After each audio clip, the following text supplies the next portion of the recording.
Bismillahirrahmanirrahim. Assalamualaikum warahmatullahi wabarakatuh. Yang saya hormati Ustazah Nurella binti Ali selaku pensyarah untuk subjek pendidikan inklusif PIMK 3132. Saya Ahmad Azami Azhamuddin akan membentangkan saya punya BBM untuk tugasan yang kedua. Jadi saya telah membuat satu inovasi BBM untuk murid-murid aliran perdana dan juga murid-murid aliran pendidikan khas masalah pembelajaran. Jadi seperti mana yang semua sedia maklum, murid pendidikan masalah pembelajaran ni dia ada macam kategori lah. Jadi saya lebih memfokuskan kepada kategori kanak-kanak yang autism, kemudian boleh juga kepada kanak-kanak yang sindrom Down, tapi memerlukan bimbingan guru. Okey, jadi mari saya tunjuk inovasi BBM saya. Okey. Di sini kita ada nama inovasi ni adalah Rice and Clay Fun Box. Okay, jadi nampak macam kotak baju raya kan. Jadi hari ni saya bukan nak review baju raya. Jadi hari ni saya nak tunjukkanlah BBM saya. Jadi BBM saya ni menggunakan satu set kotak.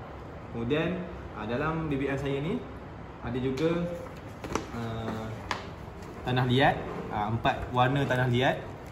Okey. Kemudian ada beberapa barang-barangan lah untuk digunakan bagi menghasilkan huruf hijaiyah. Okey, jadi untuk makluman semua, BBM saya ini digunakan untuk tajuk huruf hijaiyah tahun 1. Jadi disebabkan mereka ini kanak-kanak murid-murid tahun 1, jadi kita punya permainan ni lebih menarik lah mereka jika kita buat ada tanah liat. Kemudian kalau tengok dalam ni lagi, jadi kita ada pelapik untuk mereka letakkan tanah liat,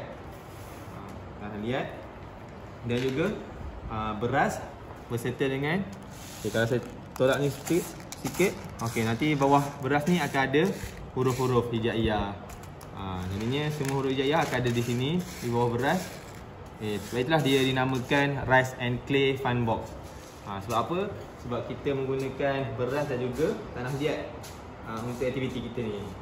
Jadi salah satu kelebihan ataupun satu keistimewaan lah saya punya BBM ini adalah, yang pertamanya adalah menjimatkan kos, sebab kita hanya memerlukan kotak, beras dan juga plastik ni. Jadi harga untuk semua ni dijangka hanya bawah RM10 lah. Dan insyaAllah lah boleh digunakan banyak kali, dan pelbagai aktiviti boleh digunakan melalui contohnya macam tanah liat ini kita boleh gunakan dengan aktiviti yang lain. Kemudian beras ni pun kita boleh buat aktiviti yang lain juga. Contohnya nak ubah tajuk, bukan huruf hijaiyah, nak ubah kepada tajuk lain lah. Jadi kita boleh lah ikut ke aktiviti masing-masing. Jadi untuk pengajaran PDP saya ni, saya fokuskan kepada huruf hijaiyah lah. Okey. Kemudian lagi satu adalah BBM saya ni juga senang dibawa lah. Dia hanya untuk kotak, jadi kita perlu bawa ke dalam kelas macam tu je, tak perlu ada benda lain dah. Dalam kotak tu semua dah ada. Alat-alat ni kita boleh masukkan dalam kotak ini. Jadi kita bawa hanya bawa satu kotak dan bagi kepada murid untuk gunakan. Okay, dan yang ketiga adalah barang-barang untuk buat BBM ni mudah didapati lah. Di kotak ni mungkin kita boleh guna kotak yang lebih kecil. Kemudian plastik boleh beli di kedai. Dan untuk huruf kertas tu adalah boleh kita laminate sendiri, kita buat dalam laptop dan kita laminatekan lah, print dan laminatekan ikut tajuk kita tu. Okey. Jadi saya tunjuk pula bagaimana cara untuk menggunakan saya punya BBM ini. Okay, jadi boleh dekat sikit. Okay, sekali saya tunjuk pada awal. Okay. Okay, contoh. Okay, bila guru masuk dalam kelas, barang-barang ini sudah tersusun lah di dalam kotak. Letak je macam ni. Okay, letak. Okay. Kemudian contohnya sebabkan saya mengajarkan murid-murid inklusif, jadi saya akan panggil lah murid tersebut untuk datang ke depan dan melakukan aktiviti tu. Ataupun saya yang akan pilih murid tersebut dengan membawa kotak ini kepada murid tersebut. Okey. Jadi mula buka kotak penutup kotak ni dulu. Okay. Kemudian warna ni kalau dah gunakan boleh keluarkan je. Contohnya warna biru ni akan digunakan kan. Jadi kita boleh keluarkan. Tapi untuk lebih kemas kita letak dalam plastik bungkusan supaya lebih kemas lah kita punya kotak ni dan tidak berterabur. Jadi kita boleh keluarkan lah dia punya tanah liat ni. Tanah liat ni agak sedikit lembik lah masa saya beli. Tapi kita kat kedai ada banyak jenis tanah liat yang keras ada. Dan kita kena pandai memilih lah tanah liat mana yang sesuai dengan murid-murid. Jadi kalau saya lebih suka kalau kita gunakan tanah liat yang lebih keras lah. Tapi tanah liat ni kelebihannya adalah murah lah daripada tanah liat yang untuk art modeling. Ini lebih kepada untuk aktiviti sensori. Sensori untuk murid-murid masalah pembelajaran. Okay, contohnya warna biru. Okay, warna lain ni kita boleh keluarkan. Okay. Alat-alat ni pun kita boleh keluarkan. Dan juga pelapik. Okey, pelapik ni berguna untuk kita letakkan kita punya tanah liat yang dah dikeluarkan lah. Okey. Kemudian guru akan beri arahan kepada murid, sila cari satu huruf hijaiyah di bawah timbunan beras ataupun beras ini. Jadinya dia hanya perlu mengambil sama ada dia nak menggunakan jari ataupun sebab kita lebih menggalakkan menggunakan jari sebab kita nak galakkan mereka melatih sensori mereka. Jika masalah pelajaran ni dia ada banyak masalah ni. Jadi kita salah satunya kita nak tingkatkan dia punya sensori ataupun dia boleh pakai alat ni. Jadi alat ni kita caranya adalah carilah mana satu ruang, letak je tangan mereka, kemudian kita try buat bulat. Dan lihat huruf apa yang keluar. Okey, contoh dia buat bulat sampai dah nampak satu huruf. Okey, jadi huruf tersebut adalah huruf apa? Jadi murid tersebut akan sebutkanlah huruf apa? Huruf shin. Okey, huruf shin. Apa warna untuk huruf shin ni? Kalau tengok warna biru. Jadi tadi kita ada 4 pilihan warna. Jadi murid perlu memilihlah mengikut warna huruf hijaiyah yang dilihat dalam di bawah beras tersebut. Okay, contoh dapat huruf shin. Okay, jadi murid tersebut perlu bentukkanlah huruf shin menggunakan tanah liat tadi. Jadi mungkin mengambil sedikit masa lah untuk mereka buat. Jadi tak apa, kita aktiviti ini hanya untuk menggalakkanlah mereka untuk terlibat dengan kita punya PDP. Jadinya kita bolehlah buat bentuklah huruf hijaiyah ni. Jadi murid mungkin boleh buat panjangkan. Kalau murid tersebut kognitifnya lemah, disebab masalah pembelajaran dia ada yang kognitif tinggi dan juga rendah. Dan juga sederhana. Jadi kalau yang tinggi tak ada masalah.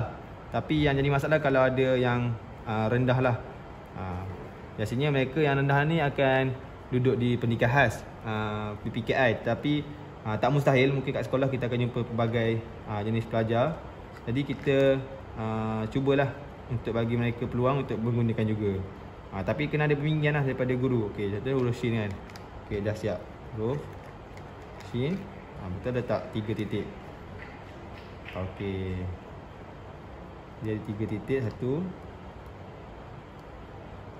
Kemudian 2, 3. Okey. Jadi guru tersebut akan melihatlah hasil daripada tanah liat yang digunakan, sama ada membentuk huruf shin ini ataupun tidak. Okey, jadi murid tersebut akan menyebutlah huruf apa ni? Huruf shin. Jadi dia akan menyebut mengikut bilangan guru tersebut lah. Kalau guru tersebut suruh 3 kali, maknanya 3 kali lah dia akan sebut untuk huruf tersebut. Jadi begitu juga dengan huruf-huruf yang lain. Jadi kita ada warna, kalau dapat lihat di sini, kita ada juga warna kuning. Lepas selain warna biru, kita ada warna kuning. Kemudian kita ada huruf yang berwarna hijau. Dan yang terakhir kita mungkin ada huruf yang berwarna merah. Jadi ikutlah murid tersebut dia nak pilih di tempat mana yang mereka nak cari huruf tersebut. Jadi itulah cara menggunakan saya punya kit BBM ini, Rice and Clay Fun Box. Jadi setelah mereka habis menjalankan aktiviti, mereka hanya perlu meletakkan kembalilah alatan yang digunakan. Contohnya macam tanah liat ini.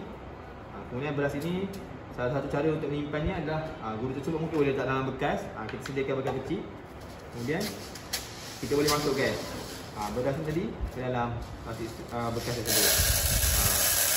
Okey, masukkan. Walaupun ada tumpah sikit tak apa, jadi banyak yang masuklah. Kita masukkan semua beras-beras tersebut dalam bekas. Mungkin kita boleh keluarkan dulu kot. Okey. Ni adalah huruf-huruf tersebut lah.